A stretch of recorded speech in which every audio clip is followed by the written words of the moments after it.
વડોદરા શહેરના બરાનપુરા વિસ્તારમાં સરા મસ્જિદની બાજુમાં એક સાયકલની દુકાન આવેલી છે, જ્યાં આગ લાગવાનો બનાવ સામે આવ્યો છે। સાયકલની દુકાનમાં રાત્રિના સમયે આગ લાગતા અફરાતફરી મચી ગઈ હતી।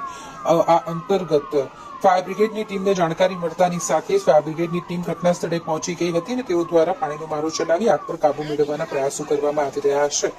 આગ લાગવાનો બનાવ બનતાની સાથે જ લોકટોળા પણ ત્યાં એકત્રિત થઈ ગયા હતા। સાયકલની દુકાનમાં આગ લાગી હોવાના કારણે મોટા પ્રમાણમાં નુકસાન થયું હોવાની પણ આશંકા સેવવામાં આવી રહી છે। બીજી ગાડી બંધ